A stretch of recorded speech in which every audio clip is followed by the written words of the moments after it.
let's just get on with it tonight.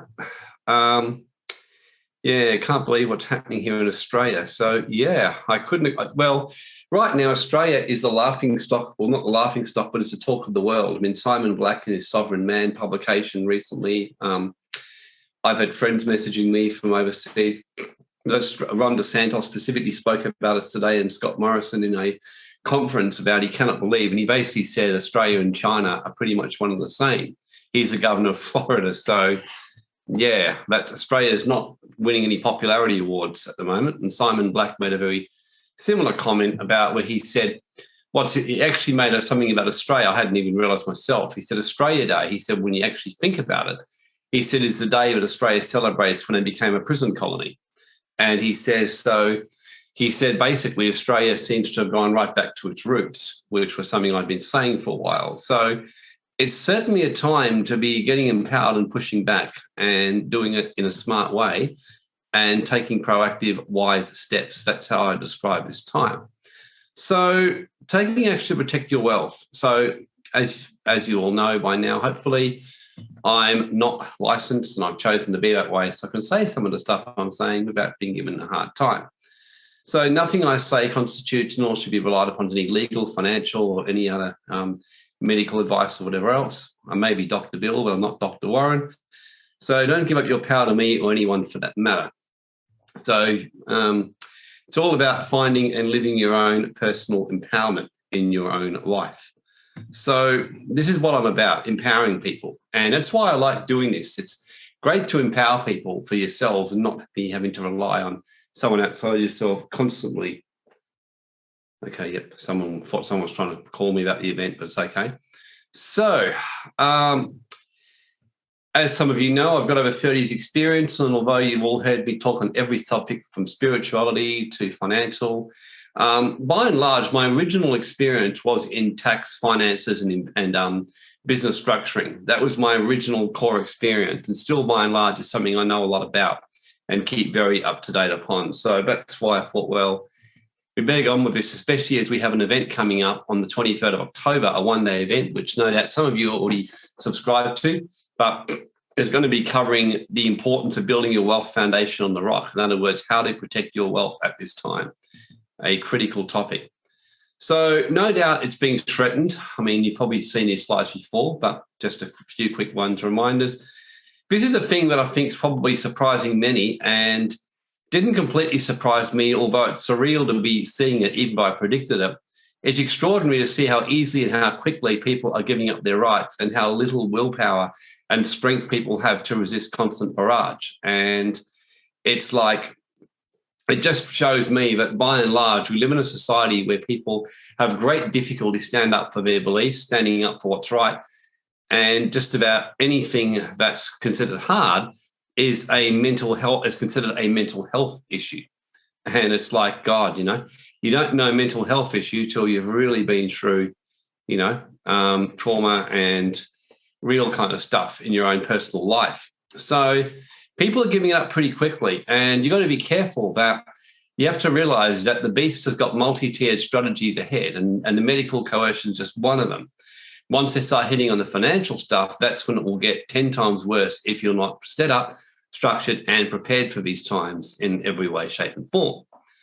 So coercing jabs is certainly not fun, but in a way it distracts people from some of the real issues, And as Philip says, two of my mates told me they took the shot only for monetary reasons and the sectors were mandated.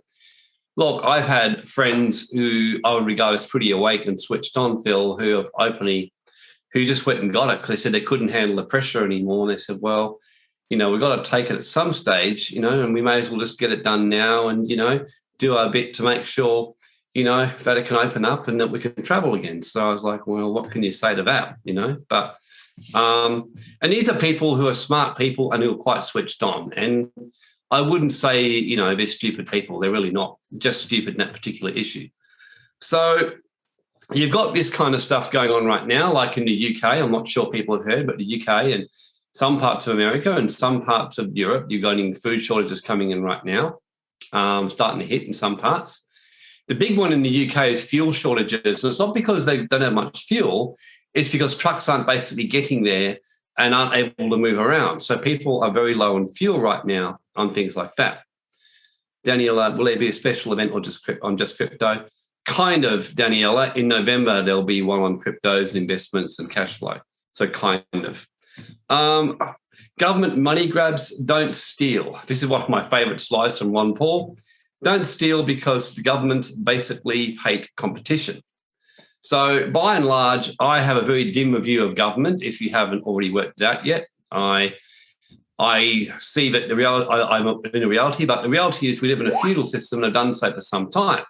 And I was out with my twins on one of our breakfasts today. We were talking about this, and I actually explained to him feudalism and said to him that this is what we're living in. And we have actually for quite some time. You know, we've actually been living in a feudal economy for a while. And it's very simple. How do you know if you're in a feudal economy or a truly democratic system? A truly democratic system or truly free system means, by and large, governments exist to regulate things like that. But by and large, rights and businesses and properties remain free, which means governments can't turn up and take your land from you, basically. They just can't do it. Whereas when the Australian Constitution was founded, if you read it, although they can't just steal your property off you, they can confiscate it off you, but they have to give you back what's called compensation on just terms. And the reason they can do that is because we live in a feudal system where, by and large, people own their properties, but only at the pleasure of the king or the queen. And Australia, I am convinced more than ever. I mean, I've said this, but I'm being a bit more blunt today than I've probably ever been on some of my webinars of some of you before. And you'll hear more of this in the asset protection event on 23rd October. But by and large, I am convinced Australia, by and large, is still a UK, colony, and it's just being hidden from the people to give people in Australia the illusion that we actually are a free country from England. Whereas I think personally, UK actually owned Australia.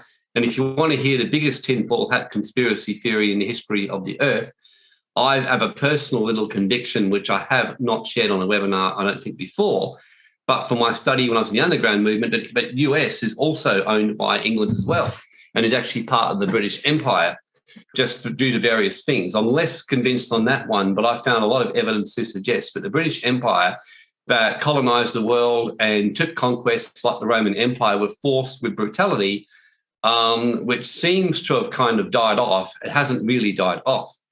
So as I see it, we're living in a feudal system. Kings, you've got fiefs and you've got your peasants. You've got your lords who basically work under the kings. They're like the really big elites or, the wealthy ones or the wealthy lords. England a bit more clear. You've got Queen Lizzie. You've got the lords and the business. Then you've got the vassals to the lords. That's who I see as the politicians. So you've got like the technocrats, the big business. You've got the pollies and a few other people who work with the pollies. And then you've got the peasants. So by and large, we live in that. But in saying that, there has been a measure of freedom granted in recent years as things have grown and things like that. And there's a push now to move back towards a more pure feudalism model, which means that knowing how to protect your wealth more like never before.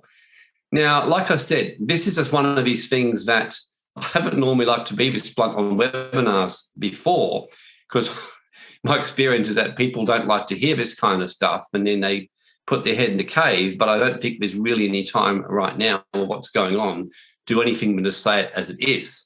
So this is what we're dealing with right now. By and large, you're trying to go back to a peasant thing and things like that. So governments, as I see it, are just standover thugs. And I've always seen it that way. And you've got some nice thugs. You've got some thugs not as bad as the other thugs. But by and large, they're still thugs. And it's a little bit like if you're in domestic violence and your partner only beats you once every 3 months, it's still domestic violence, even if yours beats you only once every 3 months and the other one once every 3 days or once daily. Still domestic violence and still, not what you want to be happening. So this is what you're dealing with. Organised crime gangs who want to take your money. And it's important to realise on how to structure yourself and how to preserve your wealth and, by and large, stay out of their reach. That's the way to see it. The Sovereign Individual book, which I've recommended to a lot of you to read, they've just pretty much said all this that I'm saying about feudalism. They've talked about the fact that people will get fed up with big, large governments that are bringing feudalism upon them, and you'll see individuals and communities start to break away into sovereign regional areas and get really empowered. They also talk about how the governments in the transition, when they're trying to stop that from happening, will resist it, and they'll turn eventually. They will pretty much, as they said, just turn straight out into crime gangs, and they won't try and hide it anymore. They'll just pretty much go and start grabbing money. So in the same way that just one day you woke up and government started locking down the world for the flu and just started coming up and doing behaviour that's so outrageous in the last 3 months that many of you are, my guess is, still a bit in shock and still a little bit like, surreal. You cannot believe what you're seeing. Rest assured that if they can do that, they've got some lovely little plans ahead for people's money. So governments will soon start blatantly stealing people's wealth, and they will be doing it very cleverly. See, what I see is the ancient warfare was a bit more obvious. Like guys came in and girls, on knights on horses, and they would run in and they, kill, and they would basically bayonet people. They just grab gold and silver, they'd loot it. That's what they would do in the Middle Ages. Or in the 1800s, they were the same kind of thing. They would just go in with their guns, they'd start shooting each other. We're actually in a form of World War III right now, where governments are just simply, they're doing it a lot more cleverly and more subtly. They're doing it through, as Frederick Bastiat in the law says, legal stuff, which is just, not lawful, but legal, where they legally basically condoning, violence to money, high taxes, which effectively, if you're taxing 2/3 of someone's money, it's effectively stealing, but it's disguised up in a government legal mandate. You've got governments doing it through banks, where banks work with the government and banks just print money out of nothing and dilute people's money. So you've been having this racket going on for a long time of just taking people's money, and most people falling, hook, line and sinker straight into the illusion that the governments and the technocrats or the lords, the vassals, the knights and the feudalism want to create for you. And if you want to know who the king is, the one behind all that, the kings, well, that's a whole different story or webinar. So governments, confiscation laws have been coming in. WA, for example, I know has got some insane confiscation laws to do with the Hoon laws with cars. And I remember when I used to be a lawyer, some of the laws that they could actually take people's cars off, or even, if someone had their house taken off them just because their teenage son or daughter was growing cannabis on their property. So governments have been trying to find ways to do it, and they've been doing it for a while, and I suspect they're going to be increasing it. So like I said, protecting your wealth is very, very important. The other big thing, which is a big issue as well for people to remember, is this whole thing of how statistics and it works. This is how casinos get very rich. This is how sports bettors get rich.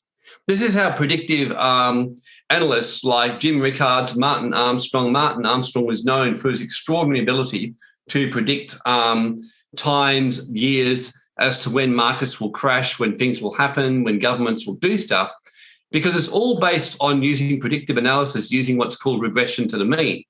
So what this means is that generally markets go in a pretty consistent way forward.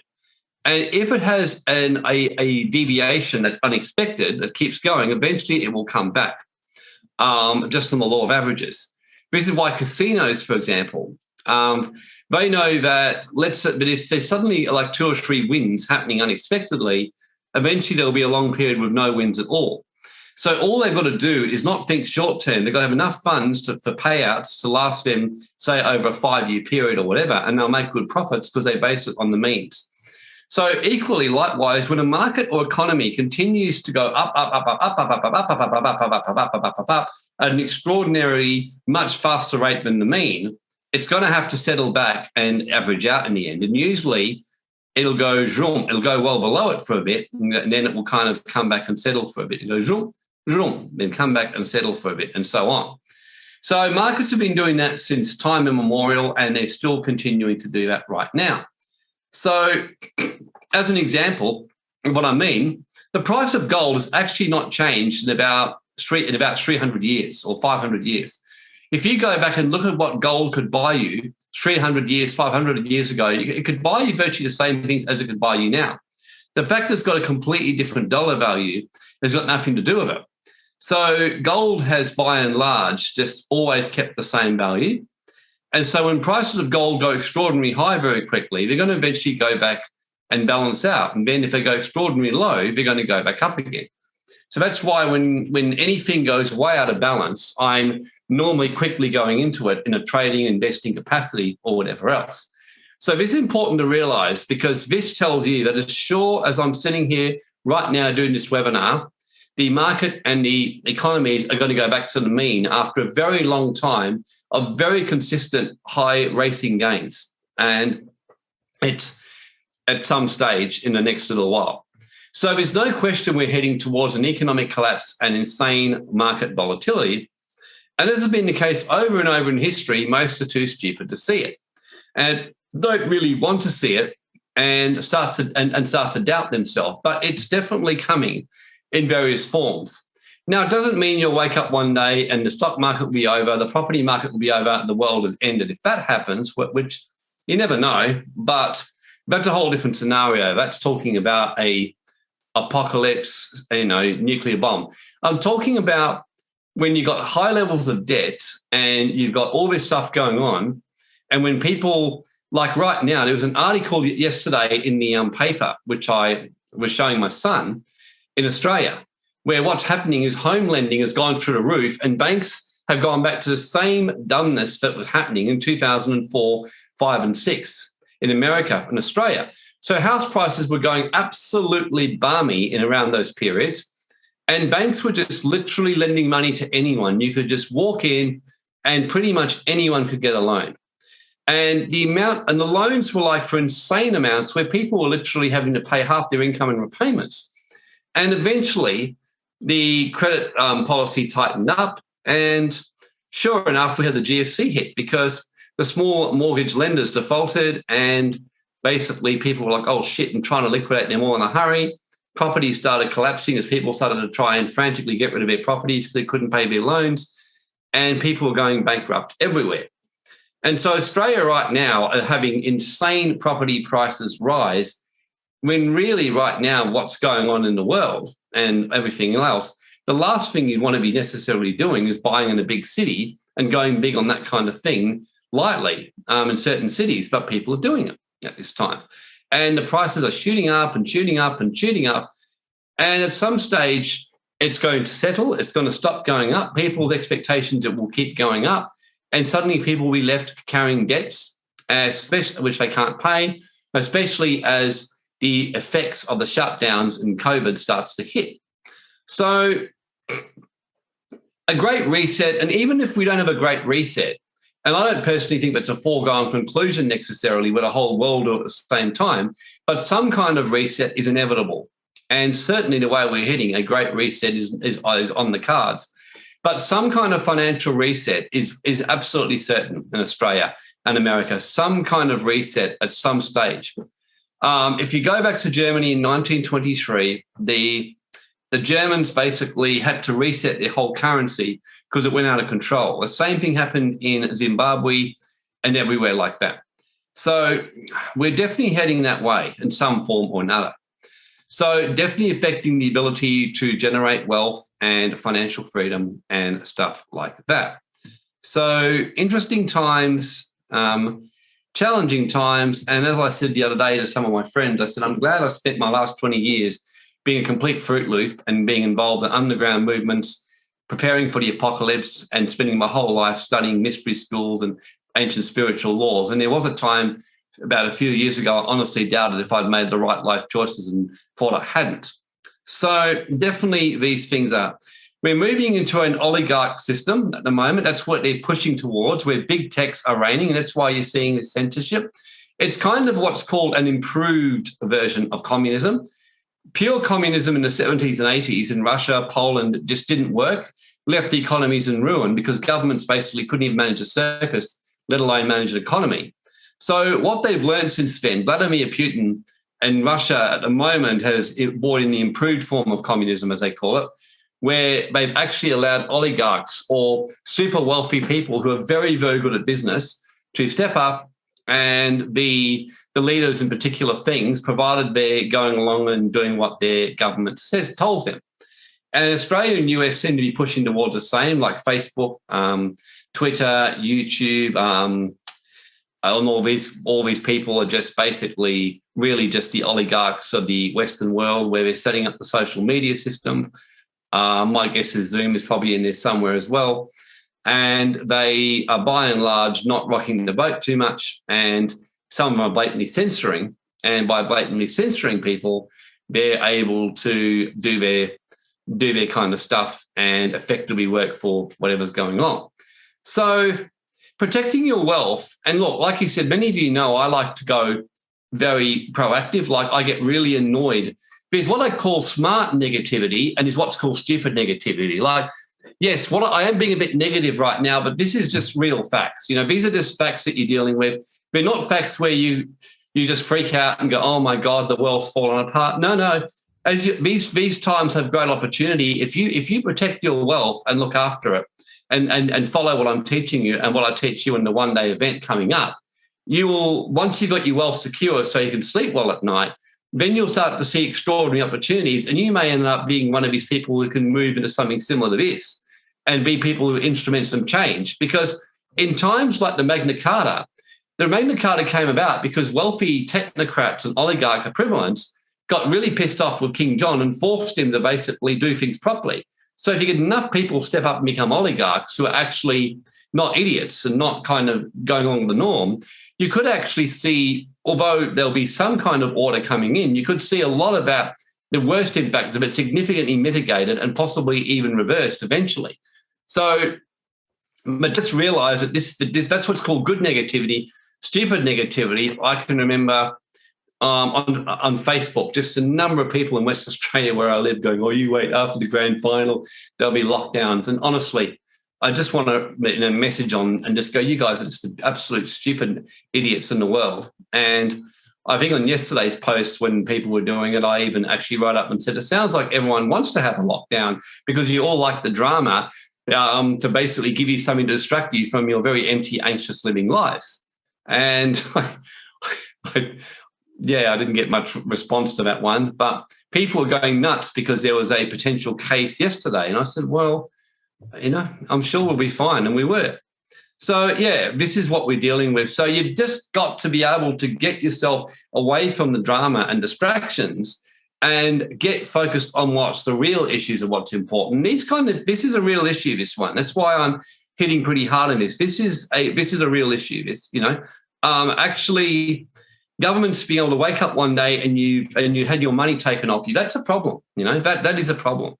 You see, even despite the fact they're carrying on like pork chops about this jab, the fact is at the end of the day, even though they're coercing like heck, to a degree, at the end of the day, if you just choose to not participate in a lot of society for a time until they sort out the mayhem and just go back to basics and things like that until things settle, life will go back, I wouldn't say to normal, but things will settle. Whereas this is a much bigger issue because this is talking about people losing their money and being completely dependent on these crooks for their sustenance. So the world economy has changed fundamentally. The truth about the Great Depression is that when you go back leading up to that, it's really important to understand the lead up to it. So the 1920s, and you'll see the similarities to what we're in today. The 1920s was a roaring business where you had low interest rates, you had booming property, like everything was prospering. People were going, entertainment, music was taking off, easy money, lots of credit, margin, lots of money printing, everyone just absolutely living it up like you wouldn't believe. And then, of course, eventually to ease the market, they increased the interest rates and tightened lending, which of course dropped spending. Now, Josh Frydenberg's speech was very significant yesterday because he actually said he'd be in discussion with the banks to talk about whether they need to increase interest rates and tighten lending. Now, as soon as I read that, I thought, okay, so this is telling me that spending will drop as they start to do that, and we're only a matter of a year to 3 years away before the impacts of that will really hit in as they start to do it. So the Great Depression, this happened really quite fast. And some of you may remember the 80s and 90s over here where interest rates got as high as about 20% at one stage. In the Great Depression, it got as high as like 25% in 1929. So interest went really, really high to try and do that. And yeah, Pakistan and some third world countries have already started increasing interest rates. Yeah, so what happened in the Great Depression, in that lead up to the Great Depression, they tightened lending, they tightened all that and made it harder to get loans. So what happened? People couldn't buy their properties anymore. And then spending dropped off. And then it was like, oh, shit, and then people started trying to sell off their stuff. They couldn't. The stock market started absolutely like bollocking down.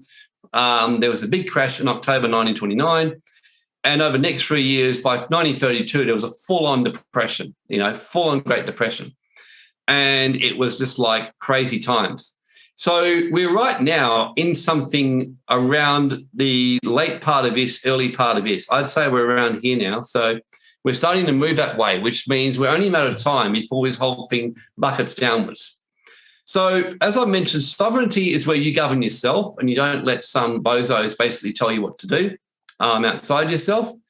I've mentioned previously in webinars, we'll be teaching about this in our one-day event, of course, coming up a bit more. But the biggest thing that the wealthy do is this model portfolioing thing.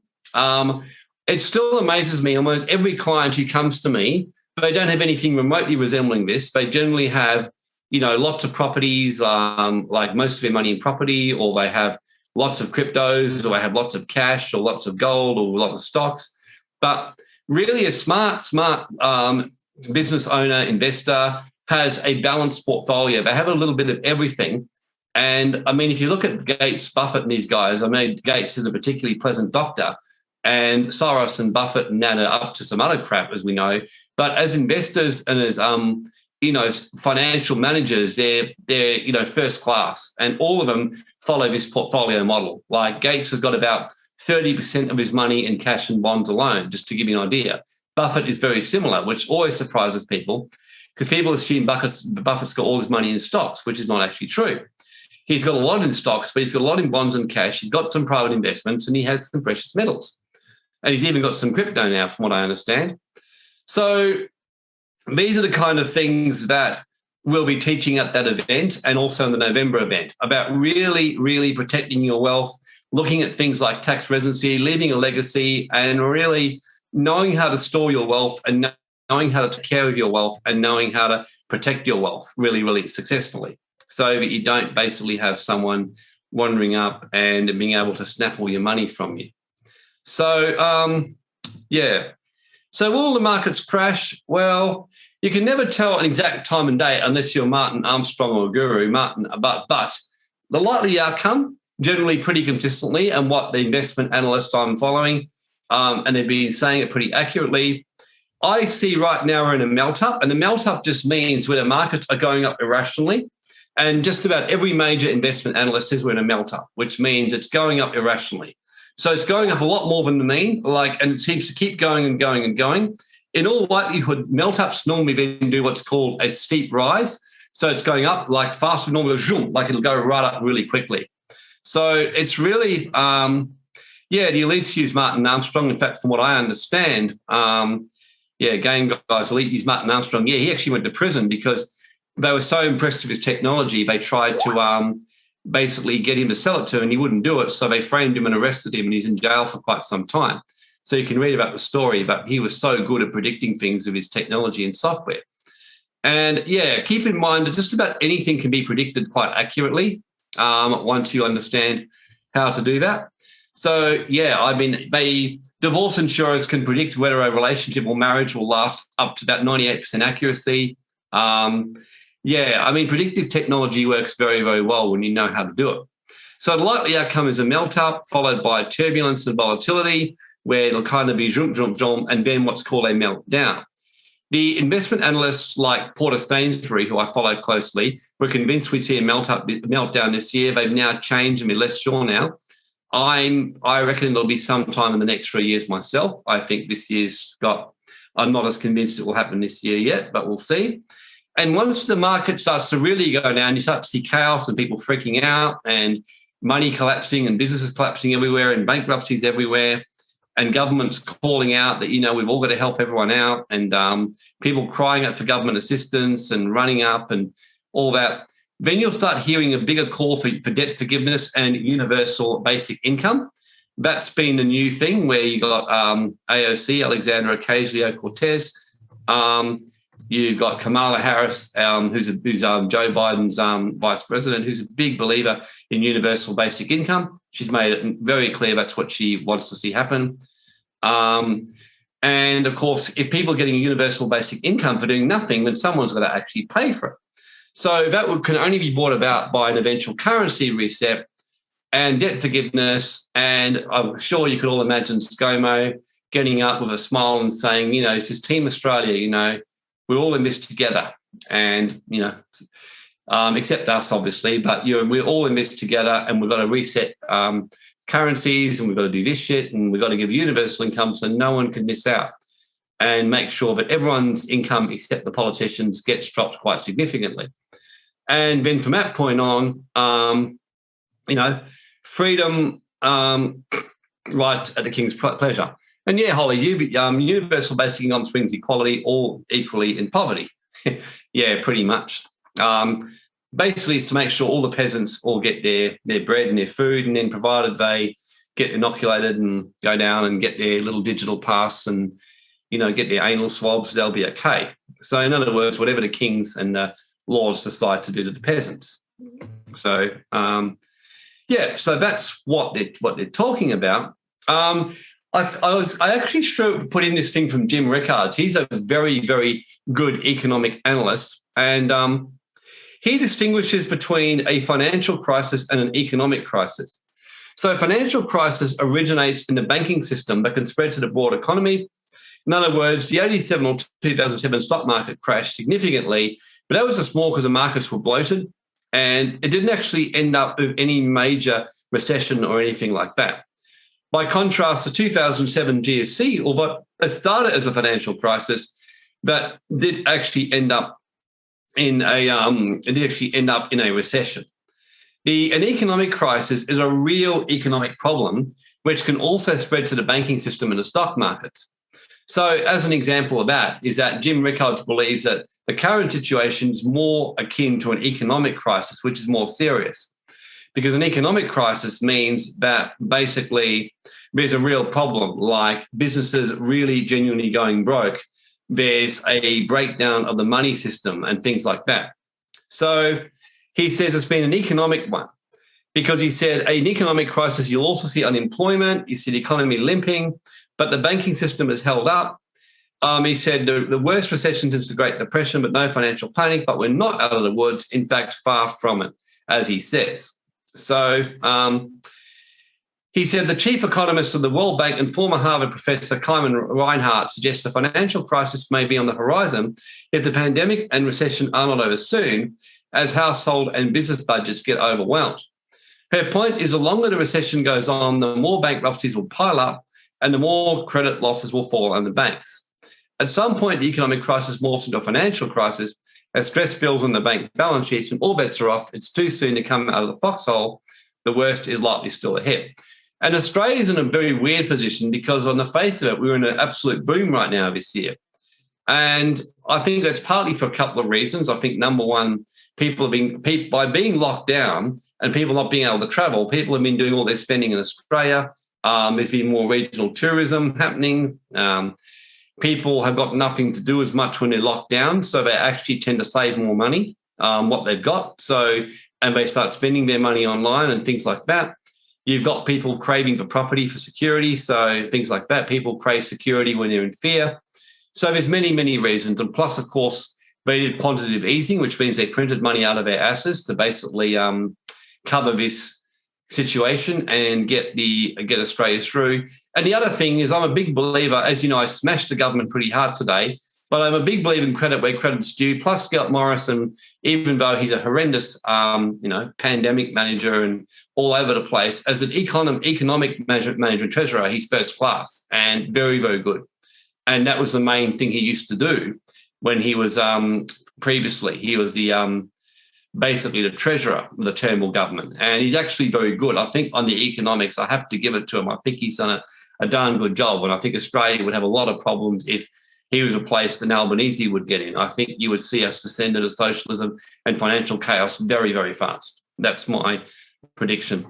So if all the gold bullion, the other thing that Rickards points out is a very big problem that very few are aware about, is the fact that the gold price is very artificial right now, because a lot of gold now is no longer physical gold, but it's paper gold contracts, which you just get on derivative exchanges, you get down brokers and things like that. So it's not actually real gold. It's paper electronic form.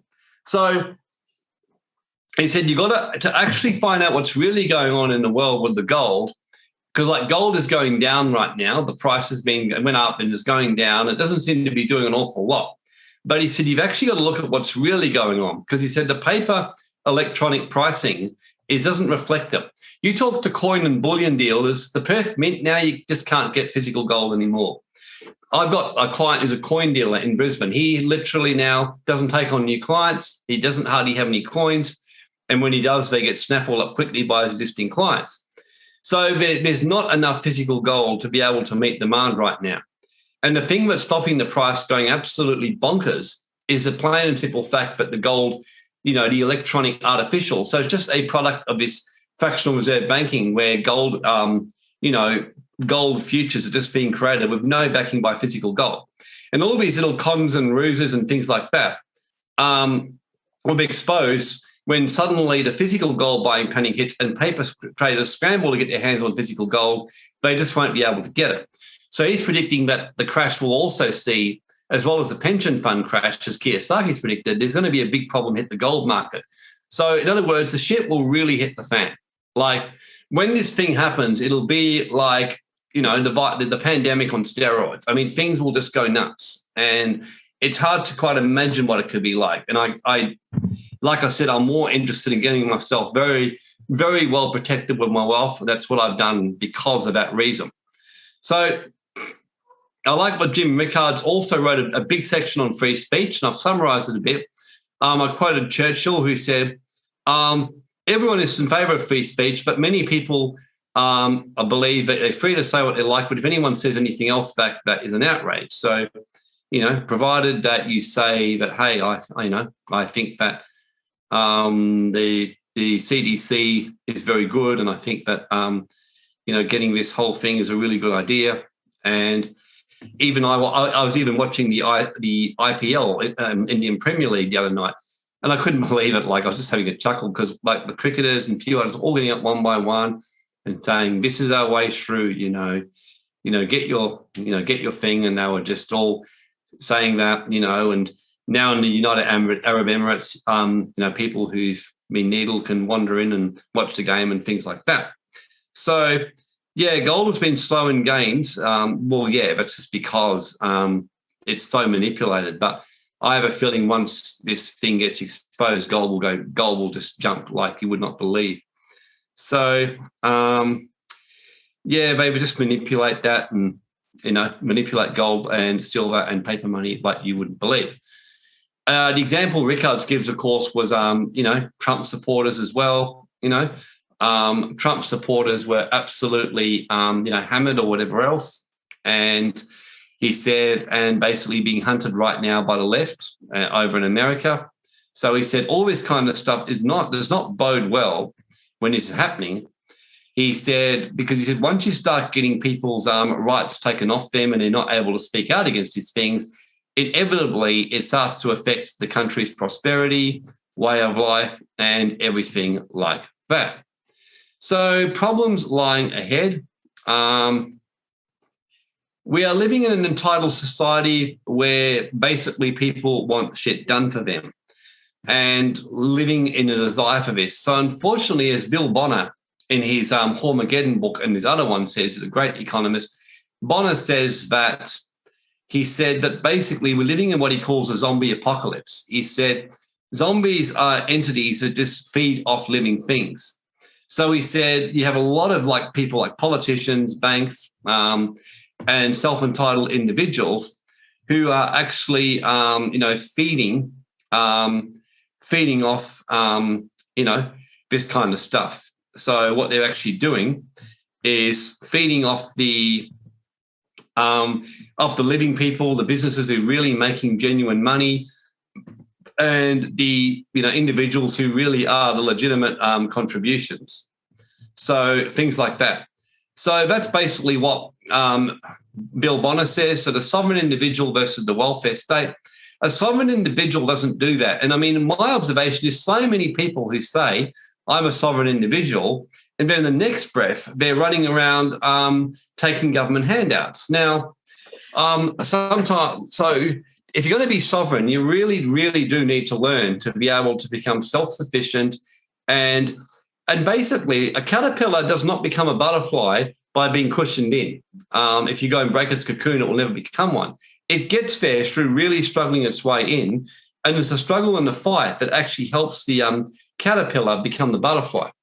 So if you're in financial hardship because of what's going on right now and you've been squeezed and locked down, well, see this as you're being turned into a butterfly, but you're being squeezed right now and you've actually got to do that. So, if you're being threatened on your job, coerced on that, well, yeah, I mean, obviously I've done previous webinars and this isn't one tonight. You can always watch my sovereign mindset on the coercion around the jab and fighting back where employers are giving you crap, as well as my things like that, live stream last night on Instagram. But the other side of it, as I mentioned as well as fighting back and using written legal notices and stuff like that, the other thing that you want to be able to do is really, really taking steps to be sovereign. So in the background, toughening yourself up and finding a way to start to, manage your finances and get yourself sovereign so you're not in a position where someone can threaten your financial security. So, I mean, we live in a very, ignorant, stupid, entitled generation. And when this lady's the forefront of climate change, it's fair to say that we've got some problems. So we really haven't learned a lot of lessons from history.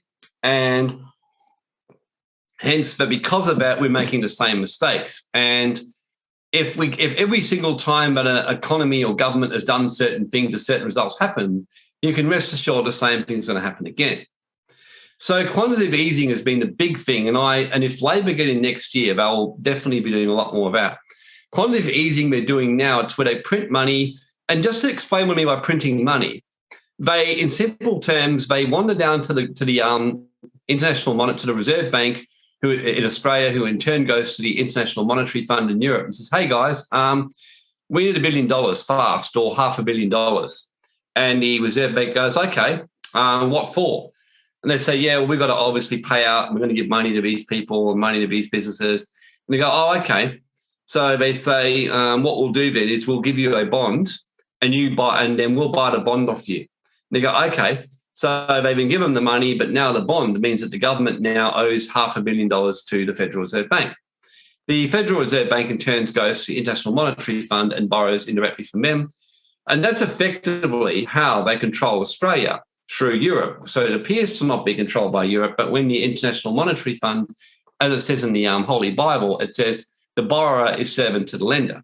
So Australia effectively is Europe's bitch. That's while as when you're doing quantitative easing, and Europe can and basically the lender can start directing you in your business. So if you study mortgage law, mortgage security laws, if you default on your mortgage and you've got a mortgage over your business, or what's called a charge, the lender can turn up and tell you how to run your business until the loan's paid back. So that's kind of what's going on in Australia right now, just to give you the heads up. So. And then, of course, we've got supply chains, importing reliance and things like that. And I'm certainly making sure I'm getting myself more independent in Australia. Again, from the opportunity perspective, as you'll be learning over the next couple of months, there's great opportunity for people who are willing to build strong local business. So this is not all doom and gloom. Just see it as the biggest carrot up your ass you've ever got in your life. This is a absolute time to protect your wealth, take radical steps, get away from the old world as you've known it and step into the new world. And fighting for the old world and hoping that the old world stays the same, you're fighting a losing battle. The world is changing. Some things not for the good, some things for the good. And the key is to actually, my experience, I'd almost bet anything, but people who've been coerced to the job and it keeps going on, there's a good chance that, not with everyone, of course, but with quite a lot of people, I find that when they're honest, they admit to me that they don't really like their job. And if they really follow their heart, they do something different, but they're too scared to do it. So it's a good chance to just follow your dream and, get out and do it. That's really right now. So And breakdown of ethics, of course, we've got. That's never a good sign for society, long-term destiny. And you got the social media brainwashing going on as well. So people prefer to live in denial and pretend things aren't actually happening as well as or anything like that. The big effect I want to mention for the whole pandemic thingo is that the lag effect in industries and economics. So a lot of the lockdown measures haven't really hit the economy yet, and they're going to hit. They're hitting in America already, and Australia, especially if we get a Labor government, they'll hit quicker than later. But eventually you got to pay the piper. That's an old saying. So eventually this is going to have to be dealt with. I mean, you can't keep locking down businesses and eroding their savings without an eventual impact on the economy, and things then shutting down and then things doing this and all that kind of stuff. So there's no question that we're going to be heading for some fairly major economic problems in a lot of part of the world. And you definitely want to make sure you got your assets in things which are liquid, which are flexible and well balanced. In other words, the answer is really building that well-balanced portfolio and setting up your structures and being well protected. And that's, of course, why I'm doing a whole one-day event, because we'll need a day. I mean, I did about 3 or 4 hours in the event in August, and, this event needs a whole day. The exciting news, I've got Stephen Pettit again, for those of you who heard him before, and Stephen's brilliant on that. And, and I'm fingers crossed, there's a 50% likelihood I'm going to be able to get a Singapore silver and gold bullion specialist who's a close friend of Stephen Pettit. I'm just finalising discussions with him to come and speak at that event on gold and silver and how to and things like that in those markets, and using that as a wealth storage and doing it in physical gold bullion with really properly backed gold and things like that. So the thing is too, once things start to collapse with markets, they happen really quickly. There's a snowballing effect. And once this starts to hit, it's too late. There's nothing you can do then. So the time to prepare, so basically you've got to be a squirrel right now. The time to prepare for what's ahead is in the summer, not in the late autumn, not in the winter, and certainly not even late autumn. You want to do it right when basically you're in late summer, early autumn. So in other words, right now, when things economically in Australia are actually doing relatively okay, despite the stupidity for many things. So this is the time to be preparing yourself right now. It's not a time to wait at all. And like I said, there's going to be another training we'll be doing because there's so much opportunity. I mean, our issue right now that we've got is we have got an abundance of opportunity. We keep bringing on more staff and dealing with more people so we can take more opportunity because there's just so much. And we're like, wow, I've never seen so much opportunity. And we're like cashing in as much as we can. Because when the world collapses, in the Great Depression, there were some very wealthy people that came out of it, people who before the Depression had hardly any money, who after it became very wealthy. In other words, those who saw the opportunity and jumped in.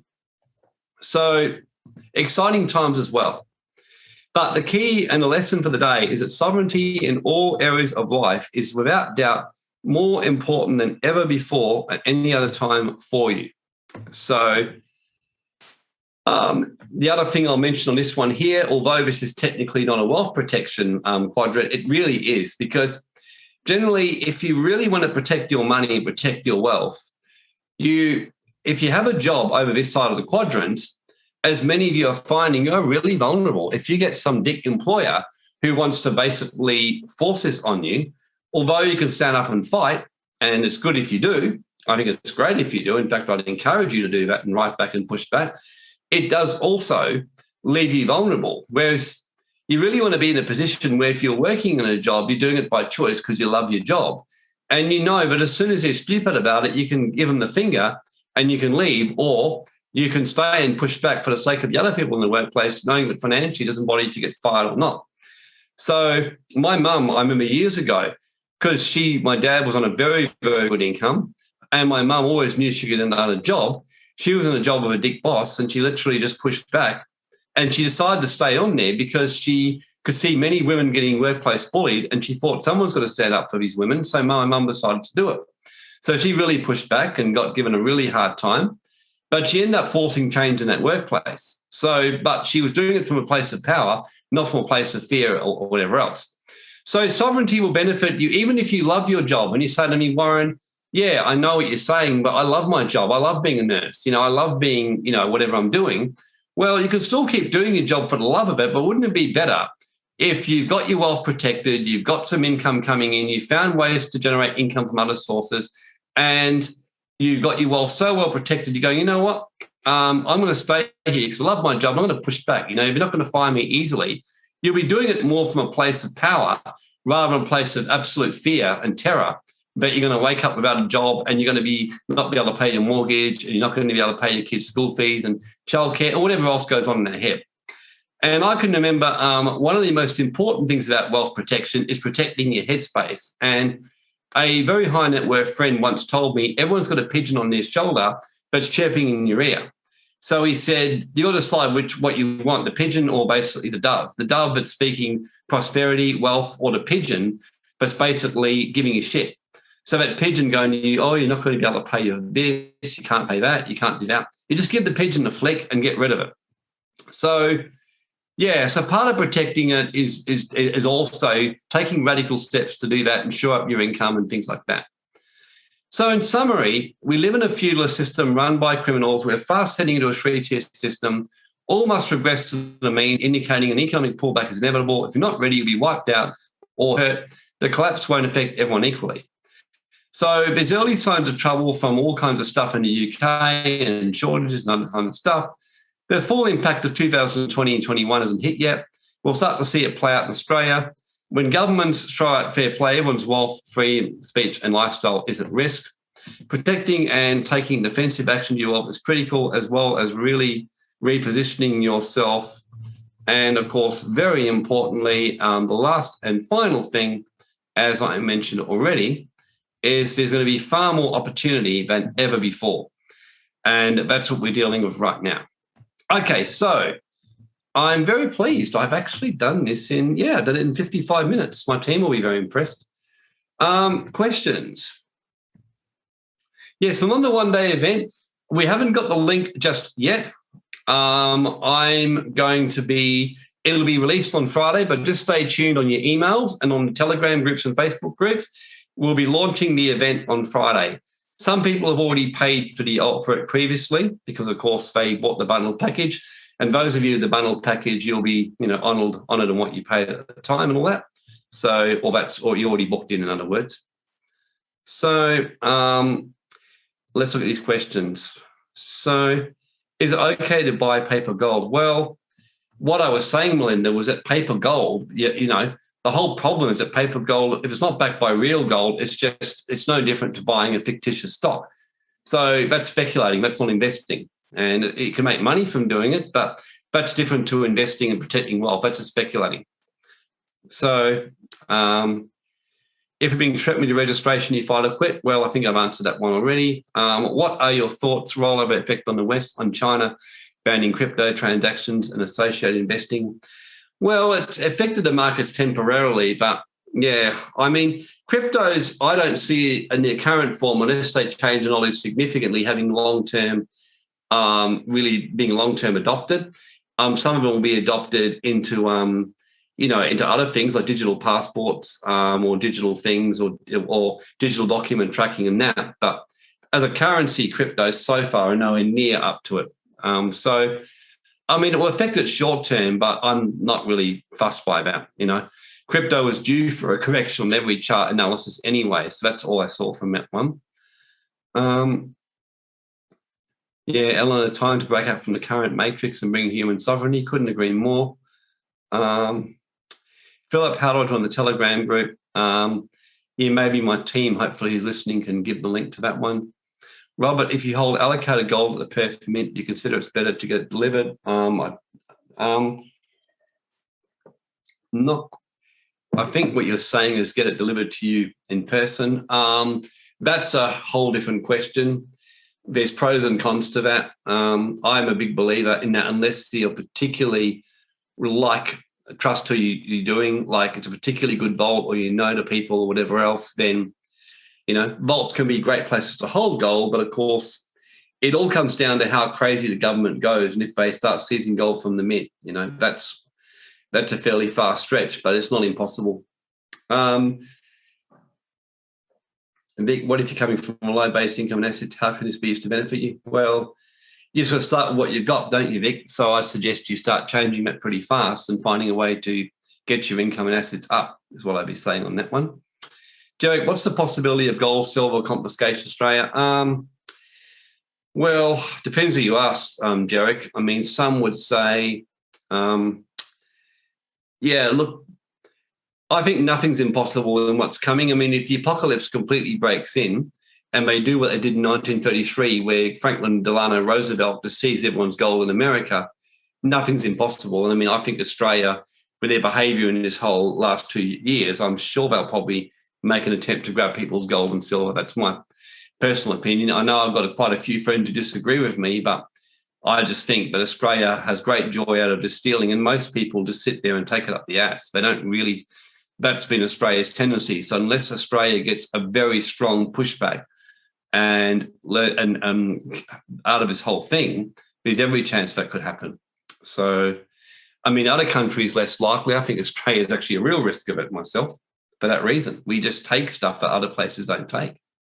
So, any other questions? Who's enjoyed this, or how have you found it today? Where do I get the tickets? The team's going to... there's going to be something coming out on Friday. Zena, is unallocated gold, silver, paper not a safe investment? I think I answered that with Robert. What about jewellery? Jewellery, that's a good question, because jewellery is an interesting one, because when they seize gold and silver, they don't really have seized jewellery. So there are some elite people who are very concerned with asset seizures, who have got some gold and silver, but they've actually chosen to purchase, they've actually chosen to get gems and jewellery instead. Graham, been a great webinar. Thank you. You're awesome and hilarious. Yeah, I like to be pretty blunt. I break all the rules of my marketing team. So failed. So yeah, Holly, very good. Looking forward to the next one. Tanya, should we look at leaving Australia or just be prepared? Yeah, we'll be covering that in the one-day event. It's certainly, there are people who are doing that. There are people leaving and other people who, although they're not leaving, they're being prepared just in case, Tanya. So yeah. Mind you, I don't know if there's anywhere else in the world I'm particularly excited about either at the moment. Only a very few places. So, Tori, we own our house but want to understand how to keep it. I mean, Florida's really good right now, but that's a whole different thing, getting a green card. Thanks, Andrea, and thanks, Bree. You're so nice. Yeah, Joanne, great. Thanks, Tori. So, Edward, if you hold and store gold overseas, can the government take control of it in times of crisis since they can't confiscate it? Well, like anything, isn't it? If it's overseas, it's pretty hard for them to grab it. So that's why a lot of people have gold overseas, and that's why I'm asking this guy from Singapore to come and speak. Derek, is the unallocated silver worth the WA guarantee? I trust government guarantees as much as I trust mafia promises, which means I don't completely disregard them, because crime gangs, as a general rule, do like to keep their promises. But if push comes to shove, they'll break their word if it's in their best interest. So that's how I regard it. Robert, interest rate rises. It's part of the plan. Yeah, if you go back and study the Khazarians and what they did, and like I said, these buggers have carefully deleted themselves from the history books. And I mentioned about the 13th tribe book in one of the webinars, but if you read about the Khazarians, this is exactly part of the plan. And the Albert Pike New World Order plan that he wrote back in 1870, he was a 33rd degree Freemason, and he wrote up this whole thing. He explained exactly how they do it, and this was one of them. He talked about the World War III, war between East and West, and yeah, interest rates manipulations is a very big part of it. Holly, stay and fight. Yep, that's what I've chosen to do. Nadine, if you purchase gold and silver in your name, should you do a company trust? Yeah, well, that's one of the things I'll be teaching at the event, but I don't think you should have anything in your name, Nadine. You should have structures for everything. Daysford, interesting name. If we hold precious metals here in Oz, will it be safe against the government? Yep, I think I've answered that. I've made my opinion, and that's all it is. Tori, I'm concerned about our titles being taken away. Well, the fact is no one's actually owned their properties in Australia for years anyway. That's the whole point. I mean, it's a convict colony and it's feudalism. So if you understand what a freehold title is, anyone who's told you that means you own it, it's incorrect. To actually own your property, you've got to have a allodial title, ALLODIAL. So allodial title is a pure ownership which no one can take off you. A freehold means that it's subject to the crown or to the king. So that means that provided the government are happy for you to keep it, you can. And provided you pay your taxes, you pay your fief, your FIEF, which is feudalism, like your taxes, you can keep your little land and stay on it to the exclusion of anyone else. But if the government decide they want it from you, they can take it from you. And that's what the Constitution says on just terms. They can take it. And then to make it worse, they've been transferring the ownership from the Crown to some corporation who's probably owned by these Khazarian people through shadow corporations in Europe. Years ago, I was at an event where I actually found that 86% of Australian public companies were indirectly owned by the same shadow Cayman Islands other companies, which no one could trace who owned them. So by and large, most of Australia has been foreign-owned for some time. Melinda, excuse my nativity. If I hide my gold at home, please still come and get it. Well, that's what they did in 1933. They just ordered everyone to give their gold up or go to jail for 10 years. So no doubt some people hid their gold and probably some people in panic went and gave it to them. So, yeah. So, inherited jewelry. Okay, so that's been the questions. Okay.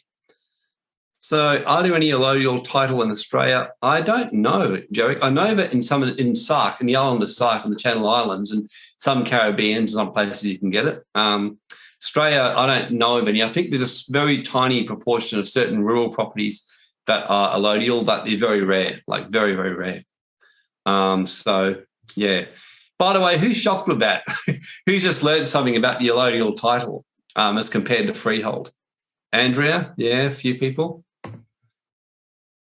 Yeah, most people are like, holy moly when they hear this.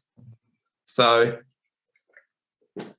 Charlotte is 20. You see, by and large, we are a very ignorant generation. We've been conned into feudalism.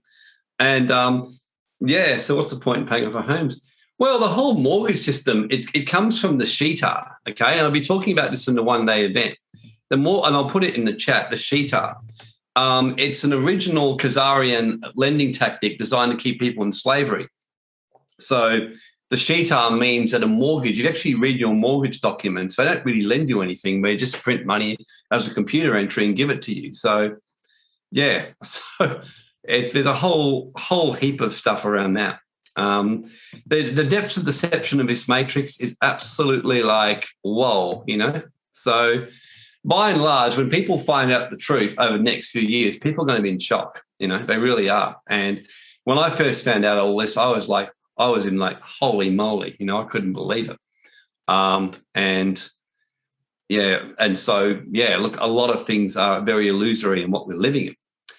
Anyway, you certainly don't want to miss our one-day event. So someone asked about the Khazarian book. Yeah, it's called The 13th Tribe. By a guy called Kohler, I think his name is, or I'll just type it in there. The 13th Tribe. It's like I said, it's an interesting book, and I've read all kinds of weird and wonderful stuff, and very, very glad to have been part of that. So, this is the book here. Arthur Koestler or whatever his name is, The 13th Tribe. So that's the book. So it's pretty easy to find on the thingo on Google.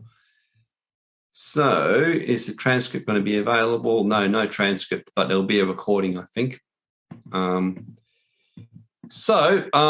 up, so a live event on building your wealth foundation on the rock. So type in the chat who's coming, and then write if you haven't registered yet, but you're coming, just write definitely coming or registering or whatever else. So who's keen to come to this? So you can either come face to face or you can watch the live streaming and see the recordings. So yeah, awesome. So just keep an eye on your emails. The invitation is going to be coming out some have registered already. It'll be coming out on Friday, my team tell me. Yep, I noticed some of you bought the bundle. So, yep, you'll love it. It's a real beauty. So very excited about it. And you will get recordings afterwards. So just so you know, in terms of where do you find the recordings of previous events if you've attended them, just to show you where we keep them. So globalwealthclub.org. We're getting a new website done up. This is a membership. At the bottom, events and workshops. So we've got the Sovereign Individual was the original event we did back in August. The Sovereign Way of Thinking we've got here right now. And, of course, the one-day event. You'll find it down the bottom here. So, yeah, you'll find the recordings all there. So basically, watch this space because Friday you'll have it coming. So thanks for coming. And for those of you who want to come and see Raymond Grace, our energy shifting friend, who's extraordinary, the guy who taught me about energy clearing and shifting, he's going to be on at 7 o'clock, which is, so let me have a look. I think that's any minute now. So 6:38, so 20 minutes or so. So, yeah, so who's coming to Raymond, by the way? Who's planning to snuffle on into that? Yeah, so a few of you. Fabulous. Yeah, no, so Raymond's really cool. I still remember when I went to his workshop in 2014 and 2015, and James and Edward came with me and William. So I think they're on this webinar. I'm not sure. Let me have a look. Yeah, not here. They're probably listening in the background. But yeah, James and Edward, when they actually came, and they loved it because this guy walks into the workshop. So get this, he walks in and he's got a hunting knife, he's got a huge gun, he's got a holster, a cowboy hat, and he's dressed up looking like he's going to cut someone's throat. And then for 3 days, he's teaching about energy reading. And, of course, they're giggling away. They've absolutely loved it as he's teaching about energy reading and how to shift stuff. I've asked him tonight to talk more about self-empowerment. So whereas the other ones have been clearing cities, I felt today I've asked him to do some work on individuals today and help individuals learn to clear blocks. So because this way you can actually get some benefit for yourself to help you get empowered as well. So hopefully people will appreciate that and find that, really, really useful. So to learn how to actually do that, so to speak. So in terms of the Raymond Grace link, someone has asked about that link. Let me just plonk it in the chat here for you. So I've just plonked it in the chat. You should be able to see it there for those of you who would like to see it. And it's going to be in the Telegram. And, yep, look, Shelley says thanks for your time. Yep, thank you. And, so Alexandra, if you go into the chat, you'll find it in there. So that's where I've got the link. I'm just going to give another minute before I close off the webinar so people can copy that link. I'll just plonk it in there again, just so you can definitely make sure you get that link. Eleanor, I'm just going to put it in the hang on, Eleanor. Yeah, go into the Telegram chat, Eleanor. It's in the Telegram chat. So go to City Awakening and you'll see it there.